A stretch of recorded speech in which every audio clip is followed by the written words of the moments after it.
Bonjour à tous, c'est le docteur Walid Mekedem. Aujourd'hui, on va parler d'une actualité médicale très chaude avec l'apparition de 12 potentiels cas de botulisme, qui est une maladie très rare, avec malheureusement sur les 12 cas, une des personnes qui est décédée.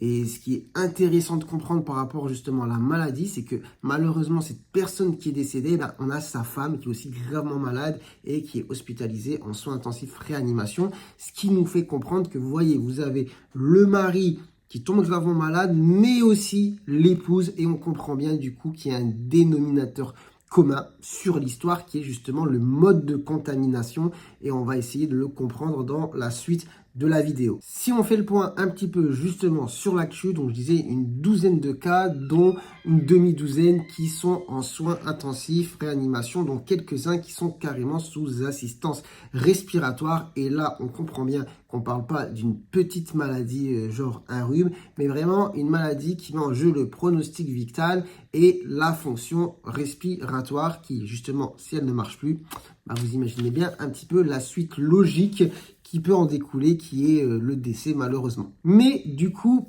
c'est quoi le botulisme? Alors, le botulisme, c'est une maladie liée à une bactérie. Cette bactérie, elle s'appelle Clostridium botulinum. Mais c'est pas la bactérie en elle-même qui est dangereuse, c'est la toxine qu'elle produit et qu'elle va libérer justement dans l'ensemble du corps. Alors, vous allez me dire, cette bactérie, on la trouve où? Alors, cette bactérie, dans ce qu'on appelle le botulisme alimentaire, elle va être due à une mauvaise maîtrise des procédés de stérilisation et de conservation des aliments.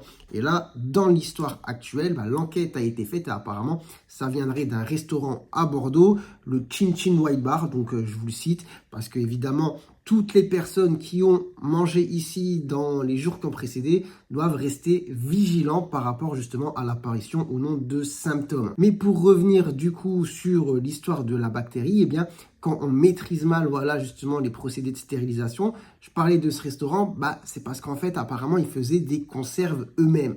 Et vous imaginez bien que c'est quand même un procédé particulier et que si on fait des conserves, qui dit conserve, dit conservation d'aliments pendant un certain temps, eh bien, on peut avoir justement l'apparition de cette bactérie qui, une fois ingérée, va libérer cette toxine qui va provoquer tous les symptômes et toutes les conséquences qui en découlent. Du coup, la maladie, elle, n'est pas contagieuse, mais en général, quand elle s'attrape, dans un foyer, par exemple, eh bien, on trouve d'autres personnes qui sont malades aussi. Parce que, comme je vous l'ai dit, comme pour l'histoire du début avec le mari qui décède et la femme qui est à l'hôpital, eh bien, on a ce dénominateur commun qui est en fait l'ingestion d'un même aliment, à un même endroit, à un même moment donné. Quels sont du coup finalement les symptômes de cette maladie? Finalement, pourquoi c'est grave? Eh bien, la gravité va être surtout due à l'activité de la toxine, on va dire sur le plan neurologique. Alors d'abord, en termes de symptômes, ça va être assez banal. Ça va être des symptômes type nausée, douleur abdominale, vomissement, diarrhée, etc.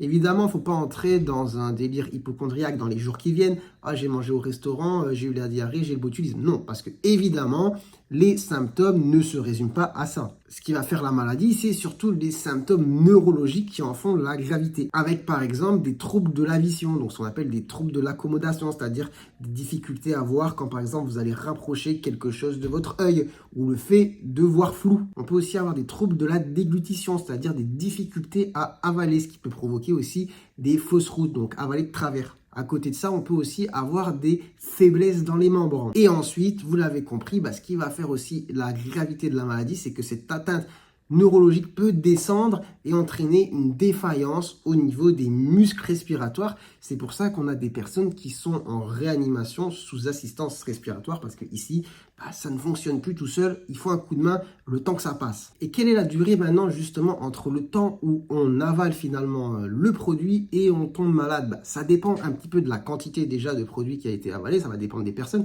Mais en gros, ça se compte entre quelques heures et quelques jours. C'est pour ça que par rapport à l'actualité, les autorités sanitaires restent vigilantes parce que si les personnes ont mangé au resto hier ou avant-hier, dans le week-end qui arrive, on peut toujours avoir des surprises. Donc, on demande aux gens qui ont mangé là-bas de rester vigilants sur l'apparition ou non de symptômes. Et maintenant, une fois qu'on a le botulisme, est-ce qu'on peut en guérir? Est-ce que ça passe tout seul? Est-ce que c'est grave? Est-ce qu'on peut en mourir? Bon, je pense que vous avez déjà compris que oui, ça peut être grave et oui, on peut en mourir. Mais est-ce qu'on peut en guérir? Oui. Alors là, je vous ai parlé par exemple de personnes qui ont du mal à respirer. Eh bien, on va surtout gérer la défaillance respiratoire. Maintenant, en termes de traitement qui va vraiment guérir la maladie, il existe, on va dire, une antitoxine botuline qu'on peut justement administrer, mais qui va être plus ou moins efficace si on l'administre très tôt. C'est-à-dire qu'une fois que les gros symptômes sont installés, bon, c'est un petit peu plus compliqué et on sera plus axé sur les gros symptômes à gérer. Petite question sur les antibiotiques. Est-ce qu'on peut donner des antibiotiques sachant qu'à la base, on parlait justement de bactéries? Ça pourrait sembler logique. Bactéries, Clostridium botulinum, antibiotiques, on donne et puis on règle certains problèmes. Eh bien non, parce que je vous ai dit que le problème n'était pas lié vraiment à la bactérie, mais plutôt à la toxine qu'elle libère. Et ce qui est entre guillemets marrant, c'est que récemment, j'ai fait une vidéo, j'analysais un épisode de Dr House et c'était sur la lèpre, si je disais pas de bêtises. Enfin bref, je me souviens plus, mais il disait que en fait, le fait d'avoir donné des antibiotiques aux patients, eh bien, ça l'avait aggravé parce que ça augmentait finalement la disponibilité dans le corps de la toxine et ça aggravait les symptômes.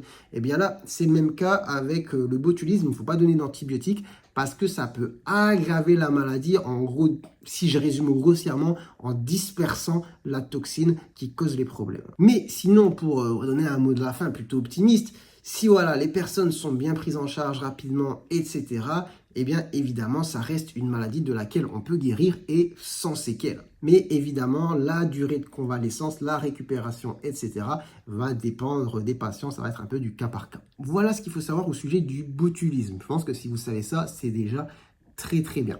En tout cas, j'espère que vous aurez appris des choses, que cette vidéo vous aura été utile. Et si vous avez apprécié, n'oubliez pas de vous abonner à la chaîne pour toujours avoir un petit peu plus de contenu autour de la médecine et toujours en apprendre un petit peu plus. Sur ce, portez-vous bien, prenez soin de votre santé et moi, je vous dis, j'espère à très bientôt. Allez, ciao, ciao.